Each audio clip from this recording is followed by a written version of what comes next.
प्रियाणीज ब्लॉगमध्ये आपले सर्वांचे स्वागत आहे। साधारणपणे एका वर्षामध्ये 12 महिने येत असतात आणि जेव्हा एका वर्षामध्ये 13 महिने येतात तर त्यावेळेला अधिक महिना हा पडत असतो। सौरवर्ष आणि चांद्रवर्ष याच्यातील दिवसांचा हा फरक जो आहे तर त्या फरकांचा समतोल राखण्यासाठी हा अधिक महिना येत असतो। चांद्रवर्ष जे आहे तर ते 354 दिवसांचे असते आणि सौरवर्ष जे आहे ते 365 दिवसांचे असते आणि हा जो 10 दिवसांचा प्रत्येक वर्षी फरक निर्माण होतो तर 3 वर्षांनी हा फरक 30 दिवसांचा होतो, म्हणजे एका महिन्याचा होतो। त्यावेळेलाच अतिरिक्त महिना म्हणजे अधिक महिना येत असतो, ज्याला धोंड्याचा महिना, पुरुषोत्तम मास, मलमास अशा वेगवेगळ्या नावांनी ओळखला जातो। अधिक महिना हा व्रतवैकल्ये, पूजापाठ यासाठी विशेष असतो। त्याचप्रमाणे हा अधिक महिना श्रीहरी विष्णूंना समर्पित आहे। स्वतः श्रीहरी विष्णूंनी अधिक महिन्याला पुरुषोत्तम हे नाव दिलेले आहे। अधिक महिन्यामध्ये केलेल्या उपासनेचे, व्रतवैकल्याचे आपल्याला 100 पटीने अधिक फळ प्राप्त होत असते आणि म्हणूनच 3 वर्षातून एकदा अधिक महिना येत असतो आणि अधिक महिन्यामध्ये आपण काही साधी सोपी व्रते जरी केलीत तरी सुद्धा त्याचे फळ आपल्याला प्राप्त होत असते। अधिक महिन्यामध्ये आपण वेगवेगळी व्रते करत असतो आणि त्या व्रतांपैकीच एक व्रत म्हणजे स्वस्तिक व्रत। 17 मे पासून अधिक महिन्याला सुरुवात होत आहे। 17 मे पासून सुद्धा आपण या व्रताची सुरुवात करू शकतो। जर आपल्याला अधिक महिना सुरू होण्याच्या दिवशीच काही अडचणी असेल, सुतक असेल, पिरियड असेल तर ते व्रत सुतक फिटल्यानंतर सुद्धा आपण या व्रताची सुरुवात करू शकतो। संपूर्ण महिनाभर हे व्रत आपल्याला करायचं आहे। या व्रतामध्ये आपल्याला उपवास वगैरे करण्याची अजिबात गरज नाही, फक्त आपल्याला हे स्वस्तिक व्रत करायचे आहे। हे एक मांगल्याचे प्रतीक आहे। भारतीय संस्कृतीमध्ये स्वस्तिक चिन्हाला विशेष महत्त्व आहे। स्वस्तिक या चिन्हामध्ये सूर्य, इंद्र, वायू, पृथ्वी, लक्ष्मी, ब्रह्मदेव, शिव, पार्वती, गणेश अशा अनेक देवतांचे वास्तव्य असते। स्वस्तिकचा सूचक अर्थ कल्याण असा आहे। शांती आणि समृद्धी आणि मंगल याचे प्रतीक म्हणजे स्वस्तिक चिन्ह। आपण हे स्वस्तिक व्रत करत असताना सकाळी आपल्याला लवकर उठायचे आहे, स्नान करायचं आहे, स्वच्छ वस्त्र परिधान करायचे आहे। चुकूनही आपल्याला काळ्या रंगाचे वस्त्र परिधान करायचे नाही आणि त्यानंतर आपल्याला देवघरातील देवांची वगैरे पूजा करायची आहे। मुख्य दरवाजा, आपला उंबरठा आपल्याला स्वच्छ करून घ्यायचा आहे। त्यानंतर आपल्याला स्वस्तिक व्रताला प्रारंभ करायचा आहे। आता हे जे व्रत आहे ते कुणी पण करू शकते। स्वस्तिकचे व्रत जर ते कुणीही करू शकते। आता हे व्रत करत असताना अगोदर आपल्याला संकल्प सुद्धा करायचा आहे, कारण आपण कोणतेही व्रत हे संकल्प करून केले तर त्याचे आपल्याला फळ हे कित्येक पटीने जास्त मिळते। म्हणून आपल्याला काय करायचं आहे तर ज्या ठिकाणी आपण हे व्रत करणार आहोत, कारण या व्रतामध्ये आपल्याला स्वस्तिक चिन्ह काढावे लागते, तर त्या ठिकाणी आपल्याला आसन घेऊन बसायचे आहे। सर्वप्रथम आपल्याला संकल्प करायचा आहे। संकल्प करण्यासाठी आपल्याला उजव्या हातामध्ये आपल्याला पाणी घ्यायचं आहे। त्यानंतर त्यामध्ये हळदी, कुंकू, थोड्याशा अक्षदा, फूल टाकायचं आहे आणि आपल्याला म्हणायचं आहे की या अधिक महिन्यामध्ये मी स्वस्तिक व्रत करणार आहे। हे व्रत माझ्याकडून निर्विघ्नपणे पार पडू दे आणि माझ्या घरामध्ये सुख समृद्धी नांदू दे, असं म्हणून हातातलं पाणी आपल्याला ताम्हणामध्ये सोडायचं आहे। आता त्यानंतर आपल्याला पाट घ्यायचा आहे। आपल्या देवघरासमोर किंवा देवघराच्या बाजूला आपल्याला पाट जो आहे तो मांडायचा आहे। त्यानंतर एका वाटीमध्ये हळद घ्यायची आहे आणि एका वाटीमध्ये आपल्याला कुंकू घ्यायचं आहे।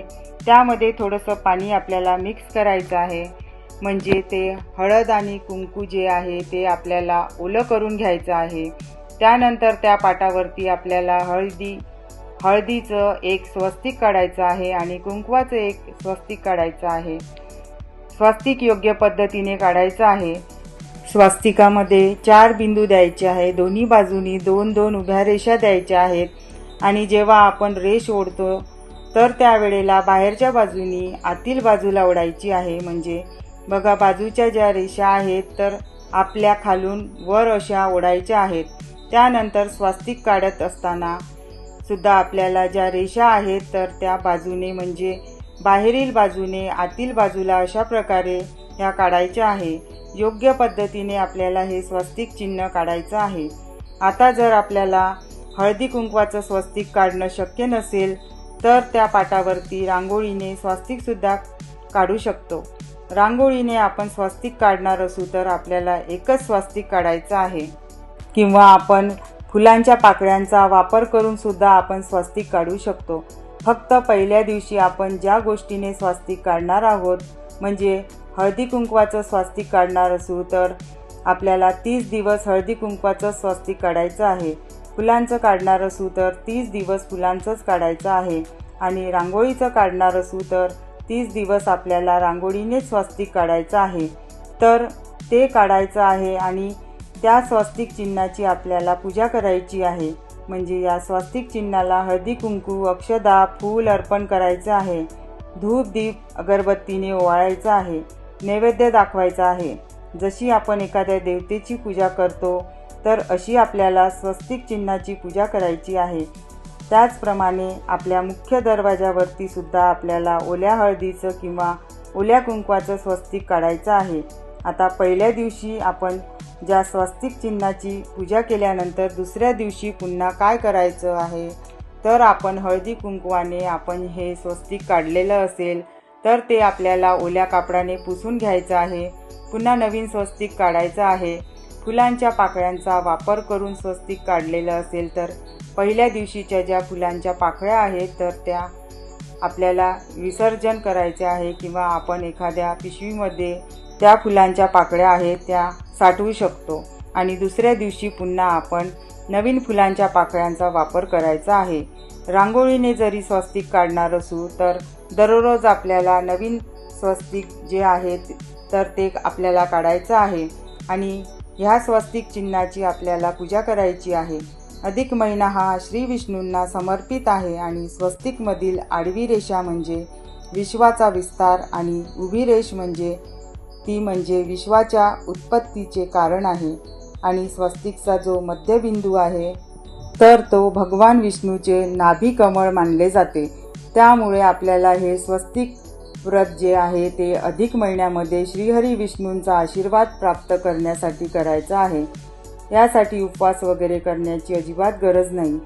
फक्त आपल्याला स्वस्तिक चिन्ह काढायचं आहे आणि त्याची पूजा करायची आहे। जेव्हा कधी अडचणी येईल तर त्या दिवशी आपल्याला स्किप करायचं आहे आणि पुन्हा आपल्याला अधिक महिना असेपर्यंत हे व्रत सुरू ठेवायचे आहे। या व्रताचा आपण उद्यापन सुद्धा करू शकतो। आता ह्या व्रताचं उद्यापन जे आहे तर ते कसे करायचे आहे तर उद्यापनाच्या दिवशी म्हणजे अधिक महिन्याच्या शेवटी एखाद्या सौभाग्यवती स्त्रीला आपल्या घरी बोलवायचं आहे। तिचे पाय धुवायचे आहे। त्या पायावरती आपल्याला स्वस्तिक काढायचं आहे। त्या स्वस्तिकची सुद्धा आपल्याला पूजा करायची आहे। तिला हळदी कुंकू लावायचं आहे। तिचं औक्षण करायचं आहे आणि तिला गोडाचा प्रसाद म्हणून एखादी गोड वस्तू किंवा गोड मिठाई किंवा अनारसे, बत्ताशे तर या वस्तूंना अधिक महिन्यात खूप महत्त्व आहे तर हे आपल्याला द्यायचे आहे। किंवा आपल्याला शक्य झालं तर गोडाधोडाचे जेवण जे आहे ते सुद्धा आपण बनवू शकतो आणि तिला हळदी कुंकवाचा करंडा आपल्याला वाण म्हणून द्यायचा आहे। त्याचप्रमाणे आपण इतर सुद्धा ज्या सौभाग्याच्या गोष्टी आहेत तर त्या तिला भेटवस्तू म्हणून देऊ शकतो। शक्य झालं तर आपण तिची ओटी सुद्धा भरू शकतो। तर अशा प्रकारे या व्रताचं उद्यापन सुद्धा आपल्याला करायचं आहे। नोकरी व्यवसायामध्ये जर अडचणी असतील किंवा अखंड सौभाग्यासाठी आपण हे व्रत करू शकतो। घरामध्ये सुख समृद्धी यावी, घरामध्ये इतर जर काही समस्या असतील, अडचणी असतील तरी सुद्धा आपण मनोभावी अधिक महिन्यात आपण हे व्रत करू शकतो। हे व्रत करत असताना आपल्याला मांसाहार हा पूर्णपणे वर्ज्य करायचा आहे। तर आजचा हा व्हिडिओ कसा वाटला कमेंटमध्ये नक्की सांगा। व्हिडिओ आवडला असल्यास व्हिडिओला लाईक, शेअर आणि सबस्क्राईब नक्की करा। चॅनलवरती नवीन असाल तर चॅनलला नक्की सबस्क्राईब करा। ऑल प्रेस करायला विसरू नका म्हणजे माझे येणारे प्रत्येक व्हिडिओ तुम्हाला बघायला मिळेल। चला तर मग भेटूया नेक्स्ट व्हिडिओमध्ये।